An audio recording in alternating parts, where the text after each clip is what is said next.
Você sabe quais serão as pautas do agro nesse ano 2025 no Senado? Vamos trazer essa informação para você, mas antes eu te convido, acompanhe o Paracatu Rural pela sua Smart TV no YouTube. Inscreva-se no canal Paracatu Rural e marque o sininho. Assista sempre que você quiser o nosso conteúdo. Vai lá, Paracatu Rural no YouTube. Notícias do Senado. A senadora e ex-ministra da Agricultura, Tereza Cristina, do Partido Progressista de Mato Grosso do Sul, vice-presidente da Frente Parlamentar da Agropecuária e líder do Progressistas no Senado, falou sobre as pautas prioritárias para o ano 2025. Um dos projetos é o do licenciamento ambiental, que será uma das principais prioridades da bancada do agro neste ano. A congressista ressaltou ainda a necessidade de solucionar a questão do marco legal e responsabilizou o governo federal pela inflação dos alimentos. As declarações foram dadas ao jornalista Estevão Damásio, da Confederação da Agricultura e Pecuária do Brasil, CNA. Quais as expectativas da senhora sobre essa nova gestão, nova mesa diretora com o presidente Davi Alcolumbre? Olha, o presidente Davi, ele tem um estilo completamente diferente do Rodrigo Pacheco, né, nosso presidente anterior. Ele é agitado, enfim, mas eu tenho a impressão que ele vai fazer, vamos dizer, dar uma dinâmica diferente à casa do que nós tivemos aí no passado. Eu já conversei muito com ele sobre as comissões, né, nós temos aí várias pautas na CCJ, na CAI, enfim, e o agro, ele tem dado uma atenção especial e me disse que vai, enfim, continuar fazendo com que as nossas pautas possam caminhar rapidamente. Ou seja, então a senhora tem expectativa de que, com a nova composição da mesa do Senado, temas estratégicos para o setor agropecuário possam avançar até com mais agilidade? Eu tenho essa impressão e foi uma conversa que nós tivemos com ele lá na Frente Parlamentar da Agricultura, entregamos para ele uma pauta com 19 temas, sendo que desses 7, 8 estão no Senado, aguardando para serem votados. Nós temos também uma pauta muito importante de sessões do Congresso para derrubada de vetos importantes para a nossa agropecuária. Por exemplo, autocontrole, nós precisamos caminhar com autocontrole, temos aí 2 vetos para serem derrubados, nós temos lá na lei dos defensivos agrícolas também temos alguns vetos, e meio ambiente, enfim, nós temos aí uma pauta para este ano muito importante que precisa caminhar não só dos vetos, mas também de projetos de lei. Por exemplo, um que está comigo, sob minha responsabilidade, licenciamento ambiental.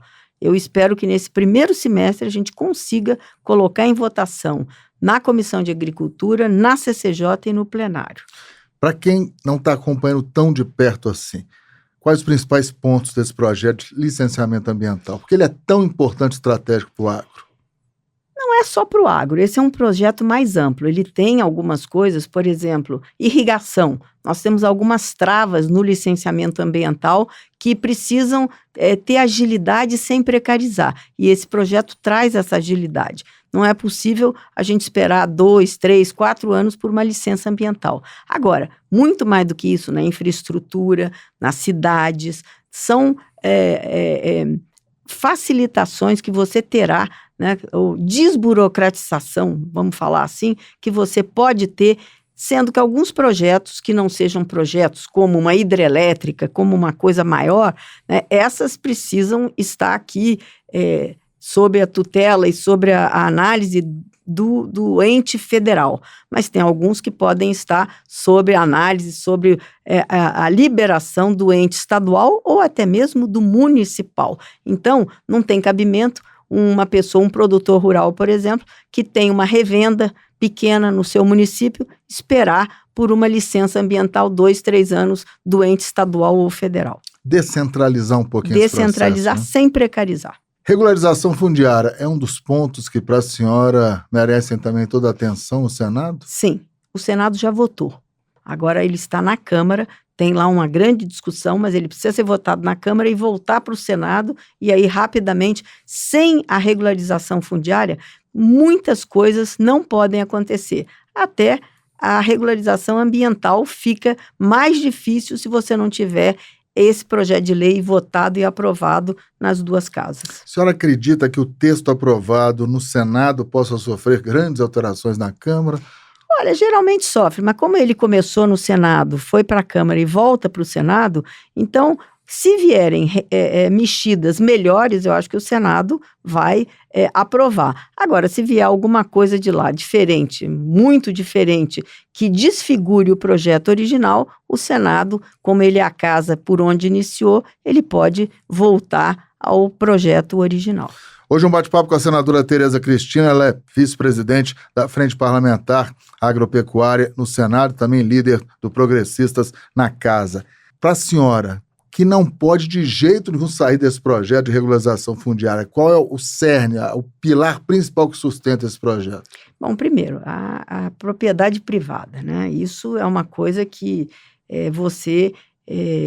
você não pode deixar que isso se perca. Nós vivemos num regime, né, capitalista, né, e a propriedade privada ela é sagrada, né? Segunda coisa, mas nós precisamos arrumar, vamos dizer, tem alguns estados que você tem que olhar isso como um mosaico, né?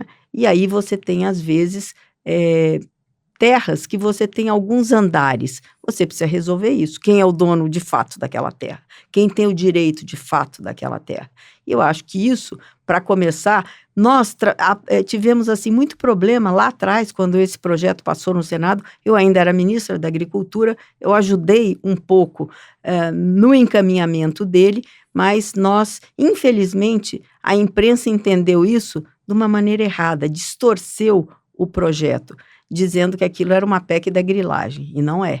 Muito pelo contrário, se nós tivéssemos já esse projeto aprovado, nós teríamos, assim, muita coisa boa acontecendo em termos de regularização ambiental, que hoje a gente tem aí problemas com moratória de soja, problemas com o boi que sai de áreas desmatadas, que ninguém sabe de quem é. Enfim, é a base da nossa economia e principalmente da área rural, mas tem a ver com as cidades também. Nós já falamos de licenciamento ambiental, regularização fundiária, que volta para o Senado, né? Está na Câmara, volta para o Senado.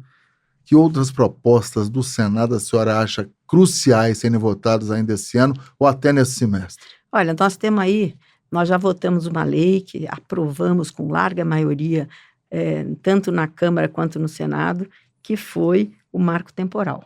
Porque a Constituição, a nosso ver, é clara, dizendo que 5 de outubro de 88, quem estivesse ali, índio ou produtor, tem direito àquele pedaço de chão ali. Quem não estivesse, a não ser que tivesse expulso daquela terra, mas que comprovasse que ele estava ali antes, o Estado tinha 5 anos para regularizar isso, o Estado brasileiro, e não o fez. E hoje nós temos aí um retrocesso dessa discussão que não traz paz para o campo, traz miséria para os indígenas e insegurança jurídica para o produtor que está naquela terra, ninguém se entende, e hoje nós estamos com violência no campo por conta de não ter uma lei que dê segurança para os dois lados. Muito trabalho pela frente. Para finalizar, aproveitando até a experiência que a senhora teve como ministra da Agricultura, alta no preço dos alimentos. O governo está tentando se mobilizar, algumas soluções estão sendo desenhadas. O que a senhora pode destacar para quem está nos acompanhando? A alta dos alimentos tem alguns fatores, né, que são preponderantes para essa alta. Não é com a agricultura, não é com a produção. Neste momento, o Brasil vem colhendo grandes safras, não tem nada a ver com as exportações, que às vezes induzem as pessoas, não, produz, mas manda tudo embora. Não é verdade. Nós abastecemos o nosso mercado interno de maneira mais do que suficiente, né? Então não tem escassez de alimentos e não tem falta porque se exporta mais. Não é isso. Hoje, por que nós temos alta no preço dos alimentos? Porque nós temos uma política econômica e fiscal, né, que tem trazido para nós muita preocupação. O governo não faz o dever de casa, porque ele precisava cortar gastos, ele precisava mostrar para o mercado que ele está fazendo o dever de casa. E a inflação vem por falta de confiança do mercado e das pessoas no governo. Então, é por isso que nós hoje temos uma inflação em cima dos alimentos. Nós temos uma inflação por conta dos combustíveis que afeta todas as cadeias, não só de produção, mas de serviço e da indústria. Então, o governo é que está causando a inflação quando o presidente Lula teima: não, eu não vou fazer reforma nenhuma, não, eu não vou fazer corte de gasto nenhum. Então, isso faz com que a gente tenha essa instabilidade interna e que os produtos, os alimentos, têm sido o vilão da inflação, mas não tem nada a ver com a agricultura e com a pecuária do Brasil. Quando as coisas estão se desmoronando, não tente reconstruí-las por conta própria. Apenas deixe Deus encaixar os pedaços de volta. Se você está enfrentando um problema, existem duas opções. Você pode adorar ou se preocupar. Apenas isso. Isto é o que chamamos de fator da fé. Paulo retrata em Filipenses, capítulo 1, 18 e 19. Por isso, estou alegre e vou continuar assim, pois eu sei que por meio das orações de vocês e com a ajuda do Espírito de Jesus Cristo, eu serei posto em liberdade. No primeiro versículo, Paulo transmite diversas fontes de força para que você permaneça positivo e feliz, mesmo em tempos difíceis. Primeiro, você tem que manter a perspectiva de Deus em seus problemas. Paulo disse: pois eu sei. É o que você sabe que mantém você caminhando.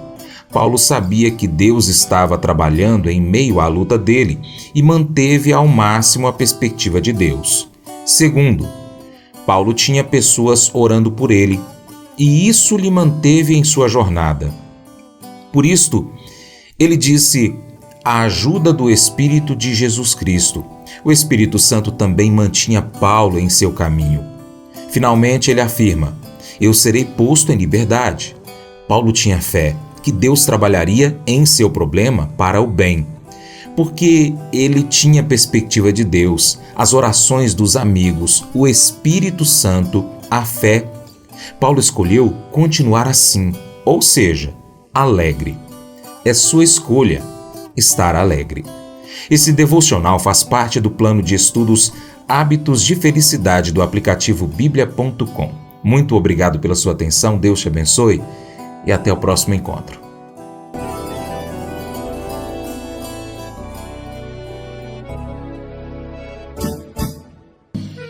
Acordo de manhã para prosear no mundo do campo, as notícias escutar. Vem com a gente em toda a região com o seu programa Paracatu Rural.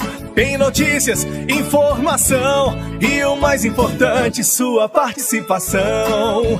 Programa Paracatu Rural. Programa Paracatu Rural.